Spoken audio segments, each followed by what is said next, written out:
Hello hi, welcome to just club. Myself Abhishek Dubey. तो आपका जो है यूपी पीसीएस का 12 जून को है और आज 10 जून है, सिर्फ 2 दिन बचे हुए हैं। और आज हम डिस्कस करेंगे उसी के क्रम में कुछ इम्पोर्टेंट जो है आपके इकोनॉमी के करंट अफेयर्स, बहुत ही इम्पोर्टेंट है। तो आप मुश्किल से आपको 1 घंटा लगेगा इस वीडियो को देखने में, तो जरूर एक बार देख के जाएं। तो अभी अभी जो है रिसेंटली पहली न्यूज है, आरबीआई की जो मॉनेटरी पॉलिसी कमेटी है, इन्होंने रेज क्या किया है, सीआरआर। तो आप जब भी जाने, जो भी कोई बैंक रेट वगैरह रेज करना होता है, कोई भी डिसीजन लेना होता है, क्वालिटेटिव या क्वालिटेटिव या क्वांटिटेटिव जो मॉनेटरी पॉलिसी से रिलेटेड, तो कौन लेता है, एमपीसी लेता है। ठीक है, मॉनेटरी पॉलिसी कमेटी। ठीक है, इसके मेंबर्स कैसे इलेक्ट होते हैं ये जरूर आप हमें कमेंट में बताएं। ठीक है, तो इसको 4 मई 2022 को 50 बेसिक पॉइंट के साथ सीआरआर बढ़ा दिया गया है और अभी सीआरआर जो है 4.5% है। एक बार ये भी जरूर देख के जाएं कौन कौन सा क्वालिटेटिव जो है बैंकिंग वो है और कौन कौन सा क्वांटिटेटिव मॉनेटरी पॉलिसीज हैं। ठीक है, टू कर्व इन्फ्लेशन आरबीआई क्या क्या करता है, एक बार जरूर देख के जाएं, जरूर आपकी मदद होगी। यहाँ से 1-2 क्वेश्चन आता है। ठीक है, रेपो रेट जो है वो 4.4% है, तो रिवर्स रेपो रेट इससे कम होगा। ठीक है, रेपो रेट क्या होता है, जिसपे जो है बैंक जो है आरबीआई से पैसा लेता है। ठीक है, तो ये 4.4% है और रिवर्स रेपो रेट जिसपे आरबीआई जो है बैंकों का पैसा लेता है वो रिवर्स रेपो रेट होता है। ठीक है, रिवर्स रेपो रेट RRR। ठीक है, डिसइन्वेस्टमेंट जो है एलआईसी में प्रपोज किया गया है कितने परसेंट, 5%। और बात करें एफडीआई की, तो एलआईसी में कितना परसेंट एफडीआई प्रपोज है, ये है 20%। ठीक है, ये भी ध्यान दीजिएगा। और डिसइन्वेस्टमेंट 5%। इंडियाज ओवरऑल एक्सपोर्ट जो है मर्केंडाइज और सिक्योरिटीज की बात करें तो जो आपका 21-22 में कितना रहा है, तो 669.69 बिलियन यूएस डॉलर। ठीक है, इंडिया का ओवरऑल जो एक्सपोर्ट रहा है मर्केंडाइज और सर्विसेज में मिला के 669.65 बिलियन यूएस डॉलर। अगर सिर्फ सर्विस का बात करें तो ये है 250 बिलियन। ठीक है, ये देख रहे हैं आप। तो सबसे ज़्यादा जो है, अब इसमें एक बार देख लेंगे कि सर्विस सेक्टर का है किसका है, ये जरूर देखेंगे एक्सपोर्ट में। ठीक है, डब्ल्यूटीओ के हिसाब से India share in world's merchandise export 2020 में कितना रहा है, 1.6%। डब्ल्यूटीओ के हिसाब से इंडिया का शेयर पूरी दुनिया के एक्सपोर्ट में मर्केंडाइज में कितना रहा है, 1.6%। और कॉमर्शियल सर्विस एक्सपोर्ट में कितना रहा है, 4.1%। ठीक है, चलिए इन 2021-2022 अप्रैल से फरवरी, ठीक है, मतलब अप्रैल 2021 से लेके फरवरी 2022 तक इंडिया का लार्जेस्ट ट्रेडिंग पार्टनर कौन कौन रहा है। ठीक है, तो अभी जो इससे पहले चाइना था, अभी यूएसए बन गया है चाइना को पिछाड़ के। तो हमारा लार्जेस्ट ट्रेडिंग पार्टनर कौन है, यूएसए है, ये ध्यान दीजिएगा। सेकंड नंबर पे चाइना है, थर्ड पे यूएई है। ठीक है, 2021 में यही हाल था, चाइना पहले नंबर पे था, यूएसए दूसरे पे और यूएई तीसरे नंबर पे था। अभी कौन है, तो चाइना को पिछाड़ के जो है यूएसए जो है फर्स्ट नंबर पे आ गया trading partner. India trade to GDP ratio कितना है, तो 2020 में 37.9%। ठीक है, ट्रेड टू जीडीपी रेशियो 37.9% है। इन कोविड टाइम पूरी दुनिया का जब जीडीपी श्रैंक हुआ, डाउन हुआ 4.4% से, बट वर्ल्ड्स मिलिट्री स्पेंडिंग जो है, आर्मी और उस पर मिलिट्री स्पेंडिंग जो है ये राइज कर गई है। किसके हिसाब से, Stockholm institute of peace and वो स्टॉकहोम जो सिपरी आता है, इसका पूरा फुल फॉर्म अभी नहीं याद आ रहा है, स्टॉकहोम करके है। तो ये 2.6% से जो है मिलिट्री एक्सपेंडिचर बढ़ा था पूरे वर्ल्ड का। ठीक है, ओवरऑल इनका जो है ग्रोथ डाउन हुई थी 4.4% के हिसाब से। बिटवीन 2016 टू 2016 से 20 के बीच इंडिया का जो इंडिया ने कितना इंपोर्ट किया है ग्लोबल आर्म्स का, टोटल वर्ल्ड का जो ग्लोबल आर्म्स का 9.5% 16 से 20 के बीच में इंडिया ने इंपोर्ट किया है बस। ठीक है, इंडिया ने बस इंपोर्ट किया है। तो टॉप 5 स्पेंडर्स या जो कम है 62% जो अकेले करते हैं, तो यूएस सबसे ज़्यादा खर्च करता है मिलिट्री पे, उसके बाद चाइना करता है, तब तीसरे नंबर पे आपका इंडिया आ गया है, ये भी ध्यान दीजिएगा। रशिया है, फिर यूके है। ठीक है, इंडिया को आर्म्स सबसे ज़्यादा इंपोर्ट कौन करता है, आर्म्स, तो आर्म्स सबसे ज़्यादा इंडिया में कहाँ से आते हैं, तो रशिया से आते हैं, ये ध्यान दीजिएगा, रशिया से आते हैं। ठीक है, ये ध्यान दीजिएगा, यूएस नहीं है। टू बूस्ट स्टार्टअप, ठीक है, स्टार्टअप्स को बूस्ट करने के लिए इंडिया और यूके ने एक ग्लोबल इनोवेशन पार्टनरशिप साइन की है, जिसको जीआईपी कहते हैं। ठीक है, स्टार्टअप को बूस्ट करने के लिए। ठीक है, India recently launch trilateral development corporation fund, TDC जिसको बोलते हैं, इंडिया ने रिसेंटली लॉन्च किया है trilateral development corporation fund to involve private sector plus state support के साथ में फॉर इन्वेस्टमेंट इन तो इंडो पैसिफिक रीजन। ठीक है, ये जो ट्राइलेटरल डेवलपमेंट कॉर्पोरेशन फंड है इसमें गवर्नमेंट और प्राइवेट प्लेयर्स का जो है साथ होगा, और कहाँ पे जो इन्वेस्ट करेंगे तो इंडो पैसिफिक रीजन में। ठीक है, all India house hold consumer expenditure सर्वे। ठीक है, एक बार कितने साल में होता है? 5 साल में एक बार होता है। All India house hold consumer expenditure सर्वे। ठीक है, कौन करवाता है? तो ये एनएसओ करवाता है। एनएसओ किस नेशनल स्टैटिकल ऑफिस, इसका फुल फॉर्म है, किसके अंदर आता है? मॉस्पी के अंदर। ठीक है, ministry of statistics and programme implementation के अंतर्गत आता है ये। ठीक है, और जो है इंडिया का crude oil production in 2021-2022, India का जो हमारे यहाँ खुद का क्रूड ऑयल प्रोडक्शन होता है ये डाउन हुआ है, फेल हुआ। कितने परसेंट से? ठीक है, तो 2.67% से हमारा क्रूड ऑयल प्रोडक्शन कम हुआ है। बिटवीन अप्रैल 2021 और मार्च 2022 क्रूड ऑयल प्रोडक्शन कितना था जो है? तो 29.69 था। ठीक है, मिलियन टन था। ठीक है, reason for decline was ageing fields. जो आपकी इंडिया की जो फील्ड्स हैं, क्रूड ऑयल की फील्ड्स हैं, इनकी उम्र काफ़ी ज़्यादा यहाँ से एक्सट्रैक्शन हो गया है। ठीक, काफ़ी ज़्यादा हम एक्सट्रैक्ट कर चुके हैं, इस वजह से ये डिक्लाइन देखने को मिला है। ठीक है, ध्यान दीजिएगा। फेमा रूल्स, फेमा क्या है? फॉरेन एक्सचेंज मैनेजमेंट जो रूल है, अमेंडमेंट रूल है, has been amended by government in April 2022। तो फेमा रूल अमेंड किया गया, क्यों किया गया है? तो pave the way for 20% FDI in life insurance corporation, और 5% क्या है? ये गवर्नमेंट इसमें डिस इन्वेस्टमेंट कर रही है, ये भी ध्यान दीजिएगा। ठीक है, डब्ल्यूपीआई की बात करें तो प्राइस सर्ज्ड 50 ईयर्स हाई। ठीक है, डब्ल्यूपीआई का जो आपका रेट था वो, मतलब डब्ल्यूपीआई इन्फ्लेशन 50 साल में सबसे ज़्यादा अभी हुई है। कितना हुई थी? तो फरवरी 2021 में 12.96% थी। ठीक है, inflation in India in March 2022, ठीक है, ओवर मार्च 2021। ठीक है, तो ये है रोज टू 14.55%। तो मार्च 2022 में कितना हो गया? 14.25, और वहीं अप्रैल 2022 में 15.8 हो गया है। तो ये याद करिएगा कि 15% के आसपास हमारा डब्ल्यूपीआई इन्फ्लेशन पहुंच गया था। ठीक है, due to increase in crude oil and edible oil prices. ठीक है, तो जब भी एक चीज याद रखिएगा कि डब्ल्यूपीआई जब इन्फ्लेशन कब बढ़ता है? जब इंटरनेशनल मार्केट में कोई बड़ी खलबली होती है, जैसे क्रूड ऑयल बढ़ गया, और एडिबल ऑयल का प्राइस बढ़ गया, इन सब का प्राइस कहीं वार हो रहा है, इस वजह से क्या बढ़ेगा? आपका डब्ल्यूपीआई। लेकिन आपके देश में जब कोई दिक्कत होगी, जैसे फूड आइटम्स में कोई दिक्कत होगी, या रिटेल प्राइजेस में कोई दिक्कत होगी, तो क्या बढ़ेगा? तो सीपीआई इन्फ्लेशन बढ़ेगा। ये आप हमेशा ध्यान रखेंगे। तो सीपीआई कब बढ़ेगा? जब रिटेल प्राइसेस में सर्ज होगा तब। बेस ईयर डब्ल्यूपीआई का 2011-12 है, release by office of economic adviser. ठीक है, डीपीआईआईटी मिनिस्ट्री ऑफ कॉमर्स और इंडस्ट्री निकालता है। ठीक है, वहीं अगर सीपीआई पूछ लिया कौन निकालता है, तो सीपीआई निकालता है एनएसओ। ठीक है, एनएसओ निकालता है। ठीक है, तो ये ध्यान दीजिएगा। चलिए आगे बढ़ते हैं। Extreme poverty in India has drop from 22.5% in 2011 to 10.2% in 2019। मतलब ये प्री कोविड की बात कर रहे हैं। कौन बोल रहा है? ये वर्ल्ड बैंक बोल रहा है। ठीक है, ठीक, तो ये एक रिपोर्ट टाइटल आई थी, poverty in India has declined over the last decade but not as much as previously thought. ठीक है, तो ये ऑथर्ड बाई जो है, ये रिपोर्ट जो थी वर्किंग पेपर था। ये वर्किंग पेपर किसने लिखा था? तो सुतीर्थ सिन्हा रॉय और रॉय वनडेर वीड ने ये पेपर पब्लिश किया था। इसमें ये बताया गया था कि 2019 की शुरुआत में जो है हमारे यहाँ पॉवर्टी कितना रही है? तो 10.2% रही है इंडिया में। ठीक है, तो ये पेपर का टाइटल था poverty in India has decline over the last decade but not as much as previously thought. किसने ये पेपर पब्लिश किया था? सुतीर्थ सिन्हा रॉय और रॉय वैनदेर वेद ने। ठीक है, CPI based on retail inflation, CPI combined in March 2022 कितना रहा है? 6.95% मार्च 2022 में, और अप्रैल 2022 में 7.79%। तो आप देख रहे हैं डब्ल्यूपीआई और सीपीआई में लगभग कितने का अंतर है? डब्ल्यूपीआई 15 के आसपास पहुंच गया था। ठीक है, और सीपीआई 7.79% किया था। तो दोनों इन्फ्लेशन हमारे ज़्यादा हैं। ठीक है, तो हम दोनों तरह से गिर रहे हैं। वो बहुत बड़ा रीज़न है। एक तो जो है आपका इंटरनेशनल क्रूड ऑयल वाला डब्ल्यूपीआई के लिए यूक्रेन वॉर है।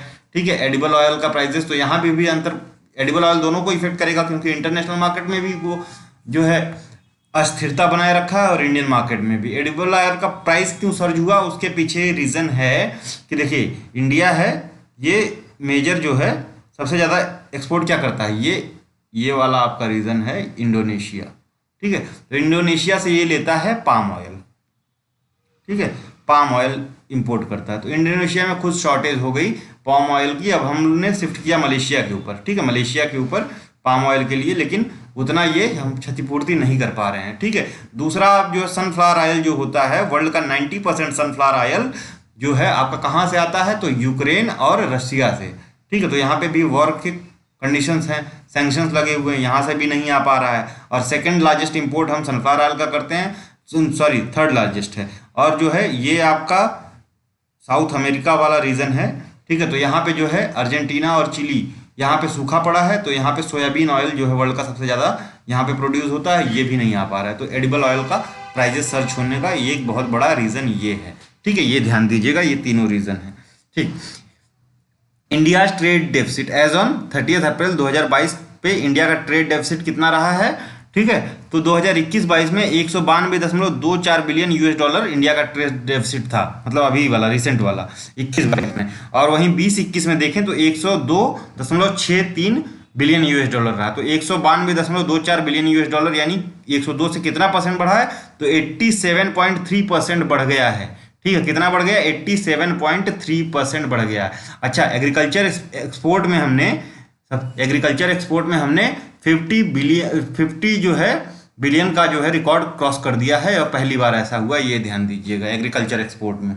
ठीक है, और कोविड टाइम पे सबसे ज़्यादा कम इफेक्टेड जो था वो एग्रीकल्चर ही था। एग्रीकल्चर सेक्टर, इसमें 3% के आसपास ग्रोथ देखने को मिली थी। और सबसे ज़्यादा जो नेगेटिव ग्रोथ थी वो सर्विस सेक्टर में थी, 8.5% माइनस में था। और वहीं मैन्युफैक्चरिंग और उसमें सेकेंडरी सेक्टर में 7% के आसपास माइनस में था। ठीक है, तो एग्रीकल्चर सिर्फ प्लस में था, ये ध्यान दीजिएगा। ये पूछ लीजिएगा अगर which sector was most affected by कोविड-19, तो आप जो है सर्विस सेक्टर क्लिक करेंगे। ठीक है, मर्केंडाइज इंपोर्ट्स, तो आपने देख लिया कि हमारा ट्रेड डेफिसिट कितना रहा, कितने परसेंट बढ़ा है, तो 87.3% बढ़ा है, क्योंकि हमारा ट्रेड डेफिसिट जो है 20-21 में 102 बिलियन था और 192 पे पहुंच गया। ठीक है, merchandise imports between April 2021 to March 2022, ठीक है, कितना रहा है, तो 611.89 बिलियन यूएस डॉलर।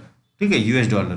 ठीक है, 611, ये 611 है। ठीक है, तो इंपोर्ट जो है मर्केंडाइज का हमने किया अप्रैल 2021 से मार्च 2022, मतलब पूरे एक फाइनेंशियल ईयर में जो है कितना, 611.89 बिलियन डॉलर का। ठीक है, रिकॉर्ड इंक्रीज हुआ 55% का इंपोर्ट में भी। ठीक है, और एक्सपोर्ट में भी। लेकिन हमारा ट्रेड डेफिसिट जो है लंबा है, और ठीक है ये जो है काफ़ी लंबा है, 87% के आसपास है, ये ध्यान दीजिएगा। ठीक, चलिए इन मर्केंडाइज, ठीक, हम ट्रेड सरप्लस हमारे जो है किसके साथ है, तो हमारा ट्रेड सरप्लस जो है वो चाइना के साथ नहीं है। ठीक है, हमारा चाइना के साथ ट्रेड डेफिसिट है, यूएस के साथ हमारा जो है यूएसए के साथ ट्रेड सरप्लस है, ये ध्यान दीजिएगा, बहुत इंपॉर्टेंट है। यूएसए के साथ हम ट्रेड सरप्लस में चल रहे हैं। ठीक है, इन March 2022 government of India extended foreign trade policy by 6 month. ठीक है, 6 महीने के लिए अपनी गवर्नमेंट ऑफ इंडिया ने फॉरेन ट्रेड पॉलिसी बढ़ा दी है, कब तक के लिए, 30 सितंबर 2022 के लिए। ठीक है, अभी बजट में एक रैंप प्रोग्राम लॉन्च किया गया था। ठीक है, तो ये किस लिए है, तो इसका फुल फॉर्म है raising and accelerating MSME performance. ठीक है, तो programme is related to MSME sector. ठीक है, वर्ल्ड बैंक इसमें सपोर्ट प्रोवाइड कर रहा है। रिकमेंडेशन मेड बाय तो केवी कामत कमेटी। अभी बताइए केवी कामत जो है किसके अध्यक्ष बनाए गए हैं, ये भी ध्यान दीजिएगा। वीके सिन्हा कमेटी और advisory council of prime minister EAC-PM, इसके हेड कौन है। ठीक है, तो ये जो है इसके हेड कौन है, तो इसके जो है इसके हेड कौन है, ये आप कमेंट में बताइए। ठीक है, चलिए संजीव सान्याल हैं, ये आपको बता दे रहे हैं। संजीव सान्याल के पास कौन सी पोस्ट है, ये आप कमेंट में बता सकते हैं। संजीव सान्याल हैं EAC-PM के हेड। ठीक है, प्रिंसिपल इकोनॉमिक एडवाइजर हैं। ठीक है, and ink manufacturing unit named Varnika. ठीक है, of RBNMPL, Reserve Bank Note Mudran Private Limited, इसका पूरा फुल फॉर्म है। इस्टेब्लिश्ड एट विच प्लेस, तो ये मैसूर कर्नाटक में इस्टेब्लिश किया गया। इसका कंपनी का नाम वर्निका है। ये इंक मैन्युफैक्चरिंग यूनिट है और रिजर्व बैंक ऑफ इंडिया की सब्सिडरी है। ठीक है, अगर आपसे पूछ लिया कि रिजर्व बैंक ऑफ इंडिया का सब्सिडरी नाबार्ड है कि नहीं, तो नहीं है, NHB भी नहीं है, दोनों हट गए हैं, ठीक है। नाबार्ड और एनएचबी दोनों subsidiary reserve bank of India के नहीं है, ध्यान दीजिएगा। कितने सब्सिडरीज हैं ना, ये तो जो है 5 सब्सिडरीज हैं इस समय, ये ध्यान दीजिएगा। एज पर इकोनॉमिक सर्वे, ठीक है, top 3 state and UTs in terms of per capita income, तो कौन कौन से हैं, तो गोवा में सबसे ज़्यादा है, उसके बाद सिक्किम है, फिर दिल्ली है, ठीक है। पहले दिल्ली हुआ करता था, लेकिन अभी गोवा आगे आ गया है। गोवा में सबसे ज़्यादा पर कैपिटा इनकम है, ठीक है, ये ध्यान दीजिएगा, ठीक है। विच डेवलपमेंट फाइनेंशियल इंस्टीट्यूशन, जिसको डीएफआई बोलते हैं, DFI was recently establish through an act of parliament to finance infrastructure project. तो इंफ्रास्ट्रक्चर प्रोजेक्ट को फाइनेंस करने के लिए कौन सा development financial institution act of parliament के द्वारा लाया गया है, ठीक है। तो इसको कहते हैं national bank for financial infrastructure and development, NABFID, ठीक है। और इसका जो पेड अप कैपिटल शुरू में होगा ये 1 ट्रिलियन रुपीज होगा, रुपीज है, डॉलर नहीं है, 1 ट्रिलियन रुपीज है। तो इसका क्या नाम है, national bank for financial infrastructure development, ठीक है, ये ध्यान दीजिएगा। चलिए, ये एक्ट ऑफ पार्लियामेंट के थ्रू आया है, ठीक है, ये ध्यान दीजिएगा, स्टैट्यूटरी बॉडी है। आरबीआई का इनोवेशन हब खोला गया है, कहाँ पे खोला गया है, तो बेंगलुरु में खोला गया है, और इसके चेयरमैन हैं क्रिस गोपालन, ठीक है। 21 मार्च 2022 को इनॉग्रेट किया है, और इनिशियल कैपिटल इसका 100 करोड़ रुपए है, ये ध्यान दीजिएगा। एक्सपोर्ट प्रिपेयर्डनेस इंडेक्स, ठीक है, EPI 2021, ठीक है, इंस्टीट्यूट ऑफ कॉम्पिटिटिवनेस जो है इसको लाता है, ठीक है, ठीक है, और जो है नीति आयोग के साथ मिलके, ठीक है, ये ध्यान दीजिएगा। रिसेंटली सेकेंड एडिशन 25 मार्च को लाया गया। इंडियाज एक्सपोर्ट इंक्रीज बाई 37%, ये बता रहा है, ठीक है, 37%, ठीक। और ट्रेड डेफिसिट हमारा कितने परसेंट इंक्रीज हुआ है, तो 87% इंक्रीज हुआ है, 102 से ये 189 के आसपास हो गया है, ये ध्यान दीजिएगा, ठीक है। India's equity market is at what place in world in terms of market capitalisation, तो इंडिया का इक्विटी मार्केट जो है मार्केट कैपिटलाइजेशन में कौन से टर्म पे है, कौन से पोजीशन पे है, तो ये 5वें पोजीशन पे, पहले पे यूएस है, चाइना है, जापान है, हांगकांग है, तब इंडिया है, ध्यान दीजिएगा। Who is the present chairman of national financial reporting authority, NFRA के चेयरमैन कौन है, तो अजय भूषण पांडे हैं, ये भी ध्यान रखेंगे आप। India has decided to restart CEPA, that is comprehensive economic partnership agreement, CEPA, ठीक है। तो पहले इस कंट्री के साथ हमारा सेपा था, कॉम्प्रिहेंसिव इकोनॉमिक पार्टनरशिप एग्रीमेंट इस कंपनी के साथ था, ठीक है। इसको फिर से रिवाइज करने की बात करी गई है, तो ये कनाडा के साथ करी गई है। अभी अभी हमने और भी सेपा साइन किया है कुछ कंट्रीज के साथ, वो आप हमें कमेंट में बताएं, ठीक है। MSME इनोवेटिव स्कीम है एक, ठीक है, MSME innovative scheme was launch by MSME minister Narayan Rane on 10th of March 2022। What is the objective of this scheme, तो इसका ऑब्जेक्टिव है जो to guide MSME in developing business ideas, ठीक है, ये ध्यान दीजिएगा। रिसेंटली डिसाइडेड बाय, ठीक है, नेशनल लैंड मोनेटाइजेशन कॉर्पोरेशन खोला जा रहा है, अभी जिसको डिसाइड किया गया है, ठीक है। इज अंडर विच मिनिस्ट्री, तो मिनिस्ट्री ऑफ फाइनेंस के अंतर्गत आएगा नेशनल लैंड मोनेटाइजेशन कॉर्पोरेशन, और इसका इनिशियल फंड है 5000 करोड़ रुपए का, ठीक है। तो ये कुछ सारे बजट के ही हैं, आपके बजट के आसपास के हैं, तो बहुत ही ज्यादा इंपॉर्टेंट हो जाते हैं। सारा जो है आपका क्या है, इकोनॉमी का ये करंट अफेयर है और बहुत ही इंपॉर्टेंट है, ठीक है, ठीक है। इन मार्च 2022 RBI गवर्नर लॉन्च्ड विच इंटरफेस, तो RBI के गवर्नर कौन है, शशि कांत दास, ठीक है, याद रखिएगा, ठीक है। इन March 2022 RBI governor launch which interface of UPI, that is universal payment interface for feature phones, ठीक है, जो नॉर्मल मोबाइल फोन्स होते हैं, फीचर फोन जिनमें वो कैमरा वगैरह नहीं होता, उनके लिए कौन सा, जो स्मार्टफोन नहीं है उनके लिए UPI 123 पे लाए हैं,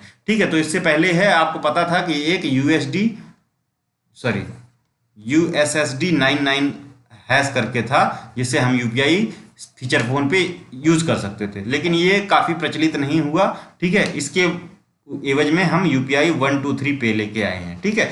विच state government signed MOU memorandum of understanding with NSE, that is national stock exchange, ठीक है, national stock exchange to help in growth of MSME, तो तेलंगाना ने साइन किया है, ठीक है, ठीक। चलिए, GST collection in April 2022 was the highest till date, what was the total GST collection in the month of March and April 2022 respectively, ठीक है। तो अभी हमने आपको बताया था कि जो है GST कलेक्शन कब अप्रैल में सबसे ज़्यादा हुआ है। इससे पहले इसी साल के 2022 के मार्च में ही सबसे ज़्यादा हुआ था, फिर अप्रैल में उससे भी ज़्यादा हो गया।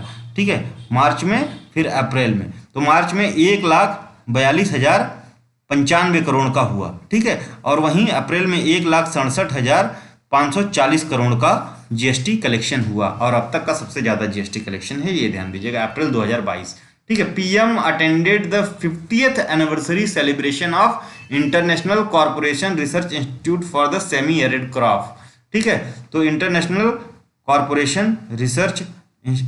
Crop Research Institute for Semi Arid Crop, ICRISAT. ठीक है, इक्रीसैट ये कहाँ पे है, तो ये हैदराबाद में है, ये ध्यान दीजिएगा। इसका 50वां जो है वो मनाया गया है, कहाँ पे है, पतनचेरू हैदराबाद में। हैदराबाद कहाँ है, तेलंगाना में। ठीक है, तेलंगाना में। और जो है इंडिया का सबसे बड़ा जो है वो टाइगर रिजर्व कौन सा है, तो वो आंध्र प्रदेश में है, ये भी ध्यान दीजिएगा। नाम बताइए आप कमेंट में। चलिए, SEBI splitted the post of MD and chairman. तो पहले एमडी और चेयरमैन एक ही होता था, इनको अलग अलग कर दिया। तो किसके जो है रिकमेंडेशन पे किया गया, तो उदय कोटक महिंद्रा की कमेटी का रिकमेंडेशन था कि एमडी मैनेजिंग डायरेक्टर और चेयरमैन की पोस्ट अलग अलग की जाए।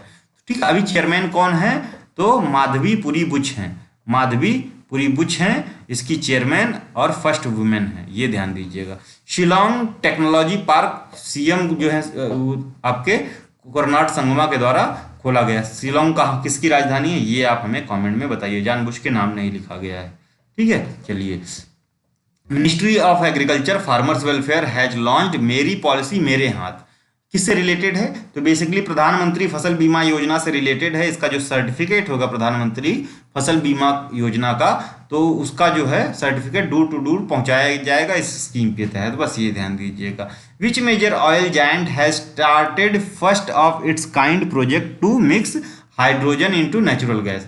तो हाइड्रोजन को नेचुरल गैस में मिक्स करने का एक प्रोजेक्ट स्टार्ट किया गया है Gas Authority of India Limited के द्वारा, इंदौर मध्य प्रदेश में। ठीक है, चलिए, ठीक। पहला जियोलॉजिकल पार्क कहाँ खोला गया है, जियोलॉजिकल पार्क ये कहाँ खोला गया है, तो ये जबलपुर के पास में है। जगह का नाम आप हमें बता सकते हैं, तो जगह का नाम है लम्हेटा। ठीक है, लम्हेटा। और किसके तहत खोला गया, किसके अंदर, तो आर्कियोलॉजिकल सर्वे ऑफ इंडिया के अंदर खोला गया है। ठीक है, जियोलॉजिकल की आर्कियोलॉजिकल। वन डिजिटल आईडी क्या है स्कीम, तो बेसिकली आपका पैन कार्ड, आधार कार्ड जो है सारे को एक में ऐड करने की ये स्कीम है। ठीक है, जिसको फेडरल डिजिटल आइडेंटिटीज कहा जाएगा। ठीक है, जनवरी 2022 में अनाउंस की गई है, मतलब अभी प्रपोज की गई। Mighty, that is ministry of electronics and technology. ठीक है, on 24 January released second volume of 5-year road map.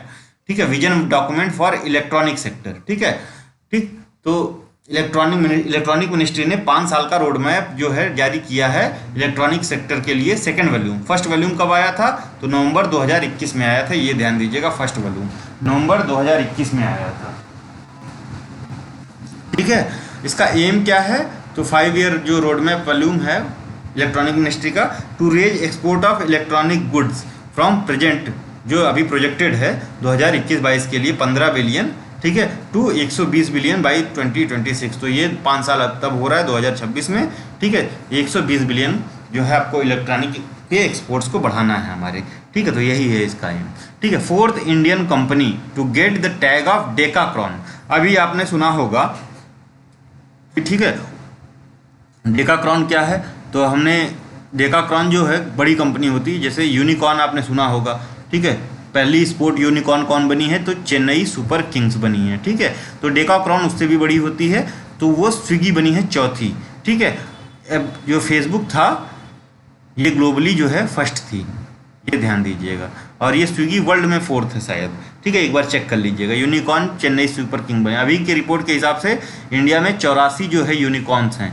Unicorns ऐसी कंपनी होती हैं जिनका पेडअप कैपिटल या वो टोटल वैल्यूएशन 1 बिलियन जो है $, से USD से ज़्यादा होता है। ठीक है, योग्यता मोबाइल ऐप एक लॉन्च किया गया है। ठीक है, किसके, CSC जो कॉमन सर्विस सेंटर होता है, माइटी के अंदर आता है, मिनिस्ट्री ऑफ इलेक्ट्रॉनिक्स के अंदर आता है, for skill development of youths in rural areas. ग्रामीण क्षेत्रों में युवाओं के कौशल विकास के लिए कौन सा मोबाइल ऐप, योग्यता मोबाइल ऐप लॉन्च किया गया है, योग्यता। ठीक है, ध्यान दीजिएगा। और इसको कॉमन सर्विस सेंटर CSC ने खोला है अंदर ministry of electronic. Ministry of electronics MeitY and information technology. Koyla Darpan है ये, कोयला दर्पण पोर्टल है, is related to sharing KPI, ठीक है, KPI is related to coal sector. KPI क्या होते हैं ये कमेंट में आप बता सकते हैं। आदि बद्री धाम, ये तो बद्रीनाथ धाम से रिलेटेड नहीं, उत्तराखंड वाले से, ये Adi Badri Dham will be built in Yamunanagar district of Haryana, ठीक है, टू रीजनरेट सरस्वती रिवर, जो आपकी पूज्य सरस्वती रिवर है, इसको रीजनरेट कर, उसका पैलियो चैनल खोजा जाएगा। The agreement for dam construction was signed between, तो हिमाचल प्रदेश और हरियाणा के बीच में साइन किया गया, ठीक है। इससे जो है आदि बद्री डैम से दिल्ली को भी फायदा मिलेगा, ये भी ध्यान दीजिएगा। Plastic park was proposed by central government to be built at, तो सेंट्रल गवर्नमेंट ने प्लास्टिक पार्क बनाने का एक प्रपोजल रखा है, कहाँ पे बनाया जाएगा, तो गंजीमुत्तु मंगलुरु नहीं है, कर्नाटका में, ठीक है। E Amrit portal was launch at COP conference of parties 26, तो ये कॉन्फ्रेंस ऑफ पार्टीज अगर आपको पूछ लिया किसकी है 26वीं, तो ये UNFCCC की है, ठीक है, 26 जो कि ग्लासगो में हुई थी। तो ये जो है ई अमृत पोर्टल लॉन्च किया गया किसके द्वारा, इंडिया और यूके के जॉइंट सहयोग से, और इसको इम्प्लीमेंट कर रहा है नीति आयोग, ठीक है। इन्होंने एक जॉइंट रोड मैप 2030 का जारी किया है नीति आयोग ने, और ई अमृत पोर्टल का पूरा है accelerated mobility revolution for India transportation, तो इंडिया के ट्रांसपोर्ट सिस्टम को और बेहतर बनाने का बात की गई है, बेसिकली इलेक्ट्रॉनिक जो है, इलेक्ट्रिकल जो है ट्रांसपोर्ट को प्रमोट करने की। चलिए थोड़ा सा डिस्कस कर लेते हैं UNFCCC। तो 1992 में आपको पता है 1992 में अर्थ समिट हुई थी, ठीक है, अर्थ समिट हुई थी। तो यहाँ से 3 लीगली बाइंडिंग, 3 नॉन बाइंडिंग, ठीक है। तो लीगली बाइंडिंग वाला हम देख लेते हैं, तो एक CBD आया था, ठीक है, एक UNFCCC आया था, और एक क्या आया था, UNCCD, ठीक है। तो CBD है वो ये बायोडाइवर्सिटी पे है, ठीक है, UNFCCC है क्लाइमेट चेंज पे, और ये डिजर्टिफिकेशन पे है। तो इसका जो है अभी 26वां हुआ था ग्लासगो में, सॉरी इसका UNFCCC का 26 जो है वो ग्लासगो में हुआ। इसकी जो है अभी 15वीं हुई है कहाँ पे, क्यूमिन चाइना में, ठीक है, क्यूमिन चाइना में। आप हमें कमेंट में बताइए कि UNCCD का अभी आपको पता है कि 14th हुआ था इंडिया में 2019 में, ठीक है, 2019 में इंडिया में। अभी रिसेंटली इसकी कौन सी मीटिंग है, तो 2 साल में एक बार होता है इन दोनों का, ये ध्यान दीजिएगा, इसका हर साल होता है, ठीक है, इनका 2 साल में एक बार होता है, ठीक है। तो इसीलिए आप देख रहे हैं ये 15वां है और ये जो है 26वां है, ठीक है। और ये जो CBD के अंदर ही जो है COP10 हुआ था, कहाँ पे, नयोगा जापान में, ठीक है, यहाँ पे नयोगोया जापान में हुआ था। और इंडिया में कौन सा हुआ था, COP12 कब हुआ था ये बताइए, ठीक है, COP12 हुआ था हैदराबाद में, ये ध्यान दीजिएगा। चलिए आगे बढ़ते हैं। तो ऐसा है, व्हाट इज हार्बिंगर, ठीक है। तो आप ज़्यादा थोड़ा सा कोशिश करेंगे तो यहाँ पे HA के बाद बीच में आपको RBI दिख रहा है, ठीक है, ऐसे निकाल लेंगे। तो हार्बिंगर क्या है, तो ये एक डिजिटल हैकेथॉन है किसका, RBI का। हार्बिंगर 2021 इसका नाम है, ठीक है। It is a first global digital hackathon of RBI, तो RBI आपको दिख ही रहा है, हैकेथॉन ऑफ RBI, ठीक है। As per the report release by world bank और KNUMAD with the title of migration development brief 35, what was the value of remittance received by India in 2021, ठीक है। तो टोटल 89 बिलियन हमने, कितना, 89 billion $, जो है हमने रेमिटांस रिसीव किया। और पूरे वर्ल्ड में रेमिटांस रिसीव करने के मामले में, ठीक है, पूरे वर्ल्ड में रेमिटांस रिसीव करने के मामले में इंडिया फर्स्ट पोजीशन पे है। इससे पहले जो है चाइना सेकंड पे था, लेकिन चाइना को पीछे करके मेक्सिको जो है रेमिटांस रिसीव करने में सेकंड पोजीशन पे आ गया है, थर्ड पे आपका चाइना है, ठीक है। अगर टोटल परसेंटेज ऑफ ये इंडिया है, ठीक, फर्स्ट पे इंडिया है। अगर परसेंटेज ऑफ GDP की बात करें, परसेंटेज ऑफ GDP के टर्म में सबसे ज़्यादा रेमिटांस रिसीव कहाँ पे होता है, तो लेबनान में होता है, ठीक है, लेबनान में होता है, ये भी ध्यान दीजिएगा। चलिए, भारत गौरव स्कीम किससे रिलेटेड है, तो ये इंडियन रेलवे की स्कीम है, ठीक है। और ये लीज करेंगी ट्रेन्स को, ठीक है, ट्रेन को लीज करने से रिलेटेड है टू प्राइवेट टूर ऑपरेटर, ताकि ये किसी भी सर्किट पे मतलब लीज करके ट्रेन चला सकते हैं, ठीक है। और कुछ पैसा गवर्नमेंट के पास जाएगा, मतलब प्राइवेटाइजेशन के उसमें जो है एक कदम है, प्राइवेटाइजेशन नहीं कह दीजिए कि थोड़ा सा गवर्नेंस का पार्ट सिर्फ जो है रेलवे मिनिस्ट्री देखेगी, उसके के तहत एक कदम है। ठीक है, which district of Orissa has received the best marine district award on November 21, 2021। तो बालासोर डिस्ट्रिक्ट उड़ीसा को बेस्ट मरीन डिस्ट्रिक्ट अवार्ड मिला है, ये ध्यान दीजिएगा। What is India's rank in global food security index 2021? Release कौन करता है? इकोनॉमिस्ट इम्पैक्ट और कॉर्टिवा एग्री साइंस। ठीक है, तो इंडिया की रैंक 71 थी, 71st 113 कंट्रीज में। इसमें ग्लोबल फूड सिक्योरिटी इंडेक्स। ठीक है, global food security index, economics impact और कॉर्टिजीवा एग्री साइंस रिलीज करती है। इंडिया 71st पोजीशन पे रहा है 113 कंट्रीज में, और आयरलैंड को पहला स्थान मिला है। ठीक है, ये ध्यान दीजिएगा। Separate agri budget was presented by, agriculture का जो है सेपरेट एग्रीकल्चर बजट जो है अभी रिसेंटली 2021 में कौन से राज्य ने या स्टेट ने प्रेजेंट किया है? तो ये तमिलनाडु ने किया है, सेपरेट एग्रीकल्चर बजट। ठीक है, और वहीं जो है पीएम गति शक्ति की बात करें तो 13 अक्टूबर 2021 को प्रधानमंत्री जी ने लॉन्च किया। ठीक है, ये एक डिजिटल प्लेटफॉर्म है अब 16 मिनिस्ट्रीज का। ठीक है, फॉर इंफ्रास्ट्रक्चर कनेक्टिविटी प्रोजेक्ट। सबसे ज़्यादा रेलवे, फिर रोडवेज, रेलवेज को, फिर रोड को ये इसमें फोकस किया जा रहा है। कैपिटल जो है इसका इनिशियल 100 लाख करोड़ है, ये ध्यान दीजिएगा। ठीक है, तो ये तो रहा आपका इकोनॉमी का कुछ इंपॉर्टेंट। ठीक है, आगे हम देखते हैं दूसरा पार्ट। ठीक है, थोड़ा सा ज़्यादा नहीं है तो स्टार्ट करते हैं।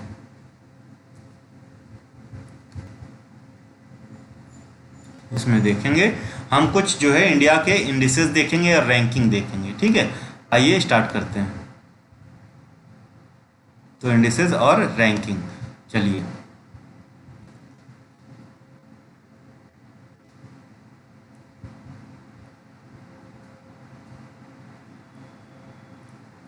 तो एसडीजी इंडेक्स 2021 कौन रिलीज करता है? सबसे बड़ी बात तो यही है, तो ये UNSDSN sustainable development solution network और बर्टल्समैन स्टीफन रिलीज करता है। ठीक है, इंडिया की रैंक क्या है? 120th है एसडीजी इंडेक्स 2021। ठीक है, चलिए, और फर्स्ट पे कौन है? फिनलैंड है, ये ध्यान दीजिएगा, फर्स्ट पे फिनलैंड है। ठीक है, वर्ल्ड प्रेस फ्रीडम इंडेक्स बहुत ही इंपॉर्टेंट है, वर्ल्ड प्रेस फ्रीडम इंडेक्स। ठीक है, ये कौन रिलीज करता है? तो ये रिलीज करता है आपका रिपोर्टर्स विदाउट बॉर्डर्स। ठीक है, और इंडिया की रैंक है 142nd और नॉर्वे फर्स्ट पे है, वर्ल्ड प्रेस फ्रीडम इंडेक्स। ठीक है, उसके बाद देखेंगे हेनली पासपोर्ट इंडेक्स। तो इंडिया की रैंक जो है ये 2000 में 85 है, 84-85 एक बार देख लीजिएगा। और जापान फर्स्ट पे, जापान के साथ एक और कंट्री है सिंगापुर, ये दोनों फर्स्ट पे हैं, ये ध्यान दीजिएगा। चलिए, हेनले पासपोर्ट इंडेक्स ये बेसिकली ना आपका साल में 4 बार आता है, ये भी ध्यान दीजिएगा, क्वार्टरली आता है। इंक्लूसिव इंटरनेट इंडेक्स, तो ये आपका इकोनॉमिस्ट इंटेलिजेंस यूनिट निकालती है, और इसमें इंडिया का रैंक है 49th और स्वीडन जो है वो फर्स्ट पे है, इंक्लूसिव इंटरनेट इंडेक्स। ठीक है, इकोनॉमिक फ्रीडम इंडेक्स 2022, तो ये यूएस की एक थिंक टैंक है, हेरिटेज फाउंडेशन और wall street journal economic freedom index ये निकालते हैं। इंडिया की रैंक है 131, सिंगापुर फर्स्ट पे है। ठीक है, global climate risk index 2021 German watch निकालता है, और इंडिया 7th पोजीशन पे है ग्लोबल क्लाइमेट रिस्क इंडेक्स, और मोजाम्बिक जो है फर्स्ट रैंक मिला है। Military strength index 2022 global fire power निकालता है, इंडिया की रैंक 4th है। मिलिट्री स्ट्रेंथ इंडेक्स में इंडिया 4th पोजीशन पे है, यूनाइटेड स्टेट फर्स्ट पे है। ह्यूमन फ्रीडम इंडेक्स तो अमेरिकन थिंक टैंक है काटो इंस्टीट्यूट और फ्रेजर इंस्टीट्यूट ऑफ कनाडा मिलकर निकालते हैं ह्यूमन फ्रीडम इंडेक्स। इंडिया की रैंक 119 है, स्विट्जरलैंड फर्स्ट पे है। ठीक है, तो हम सारा देख रहे हैं, लेकिन सारा नहीं देखेंगे, अब थोड़ा उसको छोड़ के चलेंगे। क्लाइमेट चेंज परफॉर्मेंस इंडेक्स, तो क्लाइमेट से कुछ भी रिलेटेड है तो वो इंपॉर्टेंट है। क्लाइमेट चेंज परफॉर्मेंस इंडेक्स तो new climate institute, German watch plus can मिलके निकालते हैं। इसमें इंडिया का रैंक 10 है और डेनमार्क 4th पे है, और 1, 2, 3 जो है क्लाइमेट चेंज परफॉर्मेंस इंडेक्स में 1, 2 और 3 ये पोजीशन किसी को नहीं मिली। ध्यान दीजिए, climate change performance index new climate institute of German watch, बस ये याद रखिए कि जर्मन वॉच का है, इतना काफ़ी है। ठीक है, ग्लोबल टैलेंट कॉम्पिटिटिवनेस इंडेक्स, ठीक है, इंपॉर्टेंट नहीं है, इंडिया का रैंक 1 है, तो ये एडको ग्रुप, इंसीड, ठीक है, और गूगल मिलके निकालते हैं ग्लोबल टैलेंट कॉम्पिटिटिवनेस। ठीक है, ये इंपॉर्टेंट है, global terrorism index 2022 institute of economic and peace IEP निकालता है। इसमें इंडिया 12वें पे है, अफगानिस्तान जो है फर्स्ट पे है। ठीक है, अफगानिस्तान फर्स्ट पे है।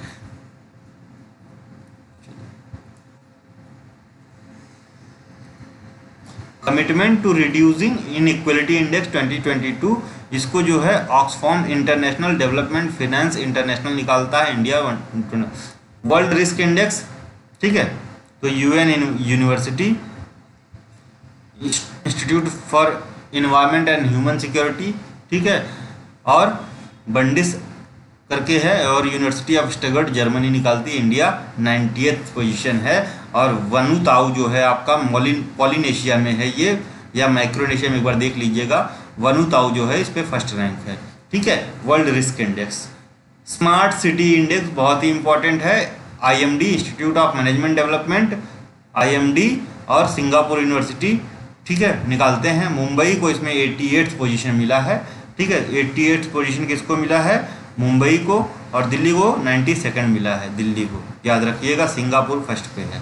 ठीक है, इकोनॉमिक फ्रीडम इंडेक्स ये फ्रेजर इंस्टीट्यूट कनाडा का ये निकालता है 119, स्विट्जरलैंड फर्स्ट पे है। ग्लोबल स्किल इंडेक्स कॉर्सेरा निकालता है 67th पोजीशन है। वर्ल्ड कॉम्पिटिटिवनेस इंडेक्स ये आईएमडी और वर्ल्ड कॉम्पिटिटिवनेस सेंटर मिलके निकालते हैं। वर्ल्ड कॉम्पिटिटिवनेस इंडेक्स इंडिया का रैंक 43rd है इसमें। ठीक है, और स्विट्जरलैंड फर्स्ट पे है। इन्वायरमेंट परफॉर्मेंस इंडेक्स तो ये येल यूनिवर्सिटी और कोलंबिया यूनिवर्सिटी और WEF का ज्वाइंट प्लेटफॉर्म है। 168 रैंक इंडिया की है। डेनमार्क फर्स्ट पे है। Global energy transition index 2021 world economic forum निकालता है। इंडिया 87th पोजीशन पे, स्विट्जरलैंड फर्स्ट पोजीशन पे। Global energy transition index. World giving index तो इंडिया का इसमें रैंक है 14, इंडोनेशिया का जो है फर्स्ट है, और जापान जो है सबसे लास्ट पे है। ये भी याद रखिएगा, जापान सबसे लास्ट पे है। कौन निकालता है? चैरिटी एड फाउंडेशन निकालता है। वर्ल्ड टैलेंट रैंकिंग जो है आईएमडी निकालता है, और इंडिया इस पे 56 पोजीशन पे है। साउथ एशिया में काफ़ी अच्छा है। ठीक है, स्विट्जरलैंड जो है फर्स्ट पे है। World digital competitiveness ranking IMD world competitiveness centre निकालता है, और इंडिया जो है इसमें 46वें स्थान पे है। World digital competitiveness ranking USA first पे है। लिगेटम प्रॉस्पेरिटी इंडेक्स 2021 लिगेटम इंस्टीट्यूट निकालता है। 101 पोजीशन है इंडिया की। डेनमार्क जो है फर्स्ट पे है।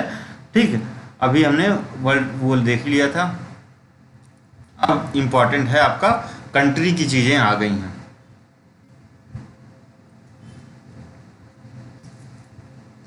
पहला है एनीमिया मुक्त भारत रिपोर्ट 2020-21। तो इसको निकालता है ministry of health family welfare. ठीक है, ministry of health and family welfare anaemia मुक्त भारत रिपोर्ट। इसमें सबसे जो है टॉप स्टेट हैं जो वो हरियाणा है, वेस्ट बंगाल है और उड़ीसा। बॉटम पे उत्तर प्रदेश है सबसे बॉटम पे, उसके बाद त्रिपुरा है, तब मिजोरम है। ठीक है, तो एनीमिया मुक्त भारत में सबसे नीचे कौन है? तो यूपी है। और टॉप किसने किया है? तो हरियाणा ने किया है। ठीक है, SDG index India index 2021-22 2021 NITI Aayog ने निकाला है। इसमें केरला को पहला स्थान मिला है। हिमाचल प्रदेश और तमिलनाडु ज्वाइंटली दूसरे स्थान पे हैं, और आंध्र प्रदेश, गोवा, कर्नाटका और उत्तराखंड ये ज्वाइंटली जो है तीसरे स्थान पे हैं। ठीक है, बिहार एकदम लास्ट में है, झारखंड सेकंड लास्ट पे है, उत्तराखंड जो है थर्ड लास्ट पे, उत्तर प्रदेश थर्ड लास्ट पे है। ये बताइए उत्तराखंड कौन सी कैटेगरी में आता है इसमें, ये आप जरूर बताएंगे। ठीक है, एसडीजी इंडिया इंडेक्स 2020-21। ठीक है, तो इसमें याद रखिएगा कि केरला जो है, केरला ने टॉप किया है। यूपी तीसरे पोजीशन पे है। बिहार जो है एकदम लास्ट में, नीचे से तीसरे है यूपी, बिहार एकदम लास्ट में है। Jharkhand second last, UP third last है। हिमाचल और तमिलनाडु, एचपी और तमिलनाडु ज्वाइंटली सेकंड पोजीशन पे है। ठीक है, public affair index 2021 public affair centre निकालता है। इसमें केरला को फर्स्ट, तमिलनाडु को सेकंड स्थान मिला है लार्ज स्टेट में। उत्तर प्रदेश, उड़ीसा और कर्नाटका ये लार्ज स्टेट में सबसे निचले पायदान पे हैं। ठीक है, तो सबसे जो पब्लिक अफेयर इंडेक्स में सबसे नीचे कौन है? तो यूपी है। ठीक है, याद रखिएगा। Composite water management index 2.0। ठीक है, तो नीति आयोग, ठीक है, विद मिनिस्ट्री ऑफ जल शक्ति और रूरल डेवलपमेंट मिलके निकालते हैं composite water management index 2000, reference year 2017-18 और बेस ईयर 2016-17। तो कंपोजिट वाटर मैनेजमेंट इंडेक्स में गुजरात ने टॉप किया है, आंध्र प्रदेश सेकंड पे है, एमपी थर्ड पे है, और बॉटम पे दिल्ली है, अरुणाचल है और मेघालय है। Ease of living index 2020 ministry of house महुआ निकालता है, या याद रखिएगा, हाउसिंग एंड अर्बन अफेयर्स, ठीक है। ईज ऑफ लिविंग इंडेक्स 2020, तो इसमें बेंगलुरु ने टॉप किया है, पुणे सेकंड पे है, ठीक है, with respect to 10 lakh population, ठीक है। श्रीनगर एकदम लास्ट पे है, उसके बाद धनबाद है, बरेली जो है 10 लाख पॉपुलेशन में थर्ड लास्ट है, ठीक है, बरेली। याद रखिएगा, बरेली उत्तर प्रदेश का ईज ऑफ लिविंग इंडेक्स में थर्ड लास्ट पे है 10 लाख पॉपुलेशन वाले सिटीज़ में।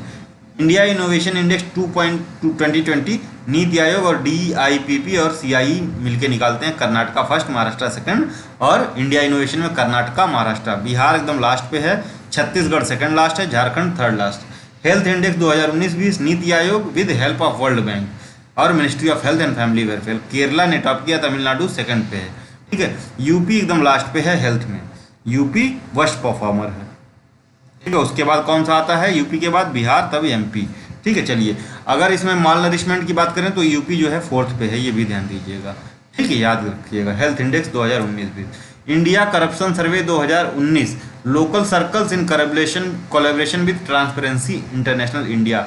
तो इंडिया करप्शन सर्वे 2019 में सबसे साफ सुथरा जो है वो राजस्थान है, फिर बिहार है, नहीं सॉरी, ये हाईली करप्ट में है, सबसे ज़्यादा करप्ट राजस्थान है, फिर बिहार है, उत्तर प्रदेश थर्ड नंबर पे करप्ट है, और सबसे कम करप्शन दिल्ली में, फिर हरियाणा में, तब गुजरात में देखने को मिला, ठीक है, याद रखिएगा।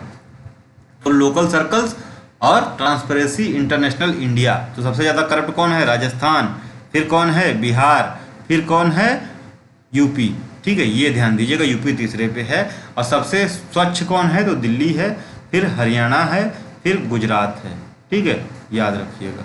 चलिए, India happiness report 2020, professor Rajesh के पिल्लानिया, तो मिजोरम सबसे ज़्यादा हैप्पी है, उसके बाद पंजाब है, फिर अंडमान एंड निकोबार आइलैंड्स है, उड़ीसा सबसे नाखुश है, फिर उत्तराखंड है, फिर छत्तीसगढ़ है।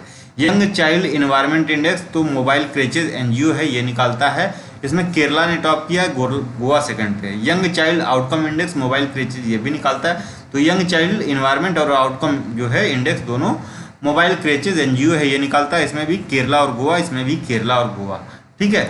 Good governance index 2020 ministry of personnel public grievance, Tamil Nadu में गवर्नेंस सबसे अच्छी है, उसके बाद महाराष्ट्र में है, उड़ीसा की गवर्नेंस सबसे बेकार है, सेकंड लास्ट पे बिहार की है, ठीक है। फूड सेफ्टी इंडेक्स 2019-20 फसाई निकालता है, गुजरात इसमें टॉप किया, फिर तमिलनाडु है। Export preparedness index 2020 NITI Aayog in partnership with institute of competitiveness, तो एक्सपोर्ट में सबसे बढ़िया परफॉर्म किया है गुजरात ने, फिर महाराष्ट्र ने। State energy efficiency index 2019 bureau of energy efficiency and alliance for energy and efficient economy, ठीक है। तो एनर्जी इफिशियंसी इंडेक्स में जो है किसने टॉप किया, हरियाणा ने, फिर कर्नाटका ने, सबसे बॉटम पे मणिपुर है, फिर जम्मू कश्मीर, फिर झारखंड। स्कूल जो सेकी बोलते हैं, स्कूल एजुकेशन क्वालिटी इंडेक्स 2019 कौन लाता है, नीति आयोग लाता है। केरला सबसे नंबर 1 पे है, आंध्रा सेकंड पे है, और उत्तर प्रदेश सेकी इंडेक्स में बॉटम पे है, बॉटम पे कौन है, तो यूपी है सेकी में, ये ध्यान दीजिएगा। चलिए, अब देखते हैं डेटा रिलेटेड टू सेरीकल्चर, यानी हम किसकी बात कर रहे हैं, तो रेशम की बात कर रहे हैं, ठीक है, रेशम की बात कर रहे हैं। चलिए, तो जो आपका सेंट्रल सिल्क बोर्ड है, ये 1948 में एक्ट ऑफ पार्लियामेंट के तहत बनता है, मिनिस्ट्री ऑफ टेक्सटाइल के अंतर्गत आता है।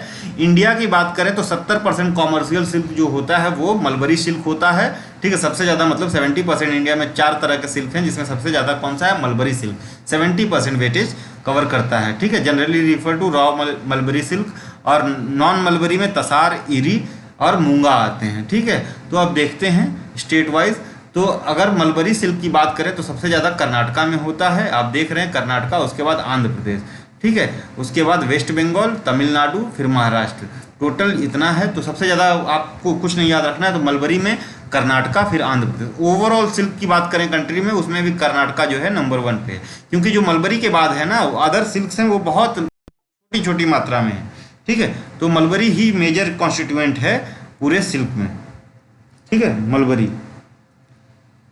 मलबरी के बाद सब बहुत माइन्यूट हैं। तो ये देखिए 25,000 है ना, अभी आप यहाँ पे देख के समझ में आ जाएगा आपको। तो ये मलबरी है, ठीक है, ये सार है, ये मूंगा है, ये ईरी है, और ये मलबरी है, ठीक है। तो ये देख लीजिए आप, तो ये 7204, ये जो है आपका, ये टोटल सिल्क, ठीक है, टोटल है 7204 है, यहीं पे देख लीजिए ना। तो टोटल सिल्क में ईरी कितना है, 240 बस है, ठीक है। मलबरी कितना है, 3136 है, नहीं सार है 3136, और मलबरी जो है 25,000 है। तो 7,000, 25,000, 3136, और तो ऐसे देख लीजिए कि यहाँ पे मलबरी, उसके बाद सार, उसके बाद नहीं, उसके बाद सार नहीं है, उसके बाद ईरी है, ईरी, तब सार, फिर क्या है आपका मूगा, ठीक है। तो मलबरी 25,000 के आसपास है, ये 7,000 के आसपास है, ये 3500 के आसपास है, और ये 240 है। तो इसमें जो है आप सबसे ज़्यादा किसका है मलबरी में आप देख रहे हैं, तो 41% जो है किसका है, कर्नाटका का ही है। तो अकेले से लगभग जो है 10,000 से प्लस में 11,000 के आसपास कर्नाटका, तो कहाँ कोई दूसरा रहेगा। तो ओवरऑल जो सबसे बड़ा प्रोडक्शन करता है सिल्क का ओवरऑल सारे में, वो है कर्नाटक, ठीक है, कर्नाटका है, ठीक है। फिर जो है आपका देखते हैं, पहले सिल्क देख लेते हैं कौन कौन। तो मलबरी सिल्क जो है सबसे ज़्यादा कर्नाटका में, फिर आंध्र प्रदेश में। तसार सिल्क सबसे ज़्यादा असम में, ठीक है, असम में, फिर मेघालय में, ठीक। उसके बाद जो है इरी सिल्क जो है असम, फिर मेघालय। तसार और जो है ये इरी सबसे ज़्यादा असम में, ठीक है। उसके बाद हम देखेंगे मूंगा, मूंगा सबसे ज़्यादा कहाँ, सॉरी मूंगा कहाँ सबसे ज़्यादा, असम बोडोलैंड, ठीक है, फिर मेघालय। तो मूंगा, तसार झारखंड में है, सॉरी तसार जो है झारखंड और बिहार में सबसे ज़्यादा, भागलपुर की जो साड़ियाँ हैं इसीलिए फेमस है, तसार सिल्क से बनती हैं, ठीक है। तो तसार सबसे ज़्यादा जो है, सॉरी इसमें ये इरी का दे दिया है प्रोडक्शन ना, यहाँ पे आपको तसार का दिखेगा। तो सबसे ज़्यादा झारखंड में, फिर छत्तीसगढ़, फिर उड़ीसा, फिर बिहार, ठीक है। तसार का सबसे ज़्यादा प्रोडक्शन कहाँ होता है, तो ये झारखंड में, ठीक है, और ये असम में, और ये भी असम में, ठीक है, और ये कर्नाटक में, ये ध्यान रखिएगा, ठीक। तो आपने देख लिया तो सिल्क का प्रोडक्शन, तो इस तरह से देखिए।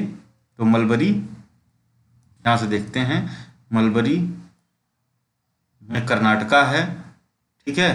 उसके बाद तसार में झारखंड है, और आपका इरी में जो है असम बोडोलैंड है, ठीक है, इरी में असम है, और मूंगा में भी असम है, ठीक है। ओवरऑल जो है सिल्क के प्रोडक्शन में कर्नाटका है, फिर आंध्र प्रदेश है, फिर असम है। तो ये 3 प्रोड्यूसिंग स्टेट याद रखिएगा।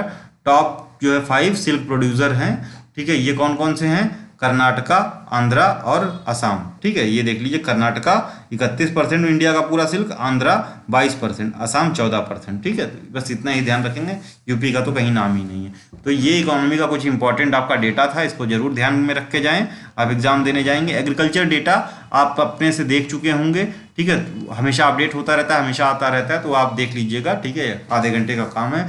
अगर वीडियो अच्छी लगी हुई हो तो please like, share and subscribe. Thank you, धन्यवाद।